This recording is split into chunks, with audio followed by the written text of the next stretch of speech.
Ibrani pasal 9 ayat 1 sampai dengan ayat 28, demikian firman Tuhan. Tempat kudus di bumi dan di sorga. Memang perjanjian yang pertama untuk mempunyai peraturan-peraturan untuk ibadah dan untuk tempat kudus buatan tangan manusia. Sebab ada dipersiapkan suatu kemah, yaitu bagian yang paling depan, dan di situ terdapat kaki dian dan meja dengan roti sajian. Bagian ini disebut tempat yang kudus. Di belakang tirai yang kedua terdapat suatu kemah lagi yang disebut tempat yang maha kudus. Di situ terdapat mezbah pembakaran ukupan dari emas dan tabut perjanjian yang seluruhnya disalut dengan emas. Di dalam tabut perjanjian itu tersimpan buli-buli emas berisi manna. Tongkat Harun yang pernah bertunas dan loh-loh batu yang bertuliskan perjanjian, dan di atasnya kedua kerup kemuliaan yang menaungi tutup pendamaian. Tetapi hal ini tidak dapat kita bicarakan sekarang secara terperinci. Demikianlah caranya tempat yang kudus itu diatur. Maka imam-imam senantiasa masuk ke dalam kemah yang paling depan itu untuk melakukan ibadah mereka. Tetapi ke dalam kemah yang kedua hanya imam besar saja yang masuk sekali setahun, dan harus dengan darah yang ia persembahkan karena dirinya sendiri dan karena pelanggaran-pelanggaran yang dibuat oleh umatnya dengan tidak sadar. Dan dengan ini Roh Kudus menyatakan bahwa jalan ke tempat yang kudus itu belum terbuka selama kemah yang pertama itu masih ada. Itu adalah kiasan masa sekarang. Sesuai dengan itu dipersembahkan korban dan persembahan yang tidak dapat menyempurnakan mereka yang mempersembahkannya menurut hati nurani mereka. Karena semuanya itu di samping makanan, minuman, dan berbagai macam pembasuhan hanyalah peraturan-peraturan untuk hidup insani yang hanya berlaku sampai tibanya waktu pembaharuan. Kristus adalah pengantara dari perjanjian yang baru. Tetapi Kristus telah datang sebagai imam besar untuk hal-hal yang baik yang akan datang. Ia telah melintasi kemah yang lebih besar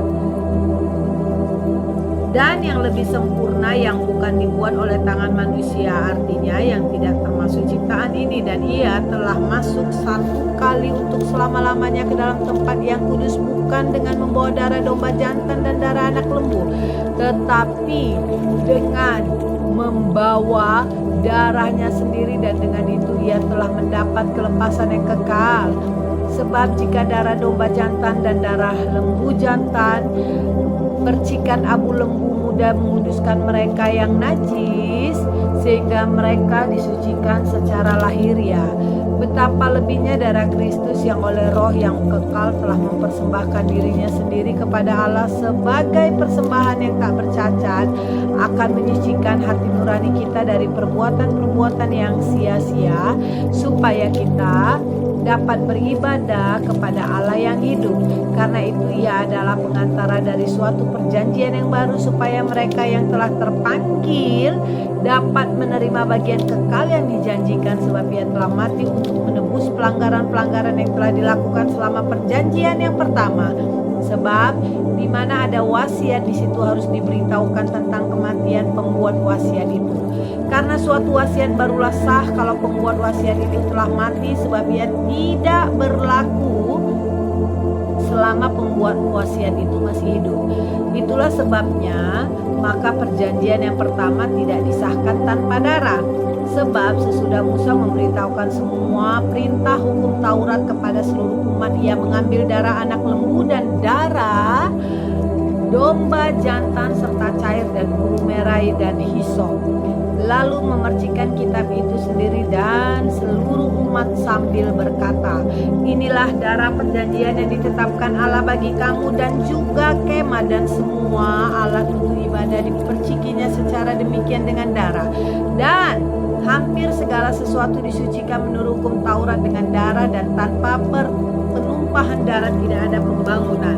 Jadi segala sesuatu yang melambangkan apa yang ada di sorga haruslah ditahirkan secara demikian, tetapi benda-benda sorgawi sendiri oleh persembahan-persembahan yang lebih baik daripada itu. Sebab Kristus bukan masuk ke dalam tempat kudus buatan tangan manusia yang hanya merupakan gambaran saja dari yang sebenarnya, tetapi ke dalam sorga sendiri untuk menghadap hadirat Allah guna kepentingan itu. Dan ia bukan masuk untuk berulang-ulang mempersembahkan dirinya sendiri sebagaimana imam besar setiap tahun masuk ke dalam tempat kudus dengan darah yang bukan darahnya sendiri. Sebab jika demikian ia harus berulang-ulang menderita sejak dunia itu dijadikan. Tetapi sekarang ia hanya satu kali saja menyatakan dirinya pada zaman akhir untuk menghapus dosa oleh korbannya. Dan sama seperti manusia ditetapkan untuk mati hanya satu kali saja dan sesudah itu dihakimi, demikian pula Kristus hanya satu kali saja mengorbankan dirinya untuk menanggung dosa banyak orang. Sesudah itu ia akan menyatakan dirinya sekali lagi tanpa menanggung dosa untuk menganugerahkan keselamatan kepada